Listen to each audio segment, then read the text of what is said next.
It's Josh Vergara from Android Authority. What's going on, everybody? It's kind of a chilly morning here in SoCal, but I am still here to bring you yet another drop test, and this time we're talking about the LG G2. Still has that glossy plastic design, but the button layout is now on the back, so we're going to see how this phone stands to our drop test.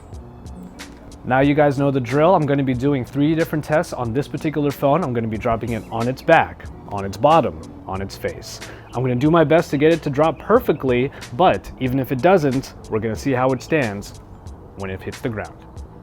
And here, as you can see, this is the LG G2 itself. Button layout on the back, and of course this is a working phone.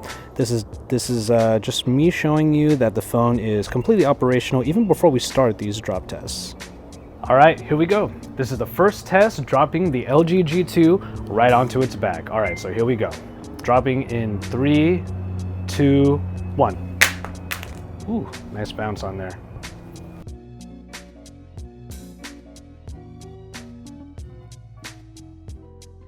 As you can see, everything seems to be operational still. If we look at the damage that is on the back, it really doesn't look like there's a whole lot. However, on the bottom here, we do have some scuffs, which is pretty much where it had dropped. Actually, no, not on the bottom. It's on the top here.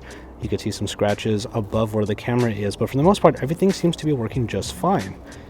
All right, the G2 seems to be holding up pretty well so far, but now we have our second test where I drop it right onto its bottom. So let's see what happens. Dropping the phone in 3, 2, 1.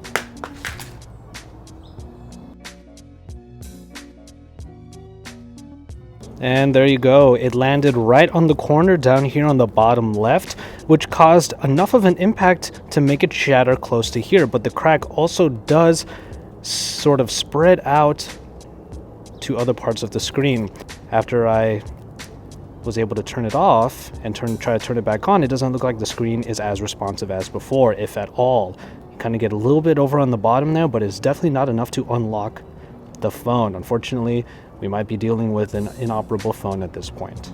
Broken enough to the point where we can't really use it, but we do have one last test, and that is the face test to see just how much the screen might get damaged if it were to land right onto its face. Dropping for the final drop test in 3, 2, 1.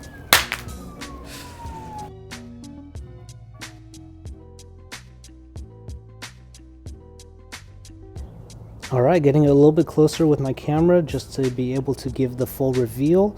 And oh, there it is. It actually looks like the impact isn't quite so bad when you take a look at this particular drop. However, it did land pretty squarely on the bottom left corner again, causing even more of a breakage. However, across the rest of the screen, there doesn't seem to be much else in terms of cracks or shatters. We do have some dust from the fall there. However, if we turn on the phone, pressing the button, it doesn't seem like anything is turning on anymore. Perhaps the phone, much like the Xperia Z1, is still operational, but it looks like the screen is just broken beyond usage. So nothing is even coming up, and I can't get anything to happen on the LG G2 anymore. And so, there you have it for this drop test. The LG G2 did fight pretty valiantly, however, it could not stand up to our drop test. It did manage to work through the first and also kind of the second drop, even though the screen was already unusable for the most part. However, after the face down test, it became completely inoperable. As I can try right now, I just cannot get the screen to turn on at all anymore. So, unfortunately, we're working with a completely broken phone at this point. Thank you very much for watching this drop test. If you liked it, make sure you drop us a like down below and to subscribe to our channel if you haven't already. If you haven't seen our full LG G2 review, make sure you check it out in the link over on the side. Stay tuned to Android Authority for all of the best coverage, because we're your source for all things Android.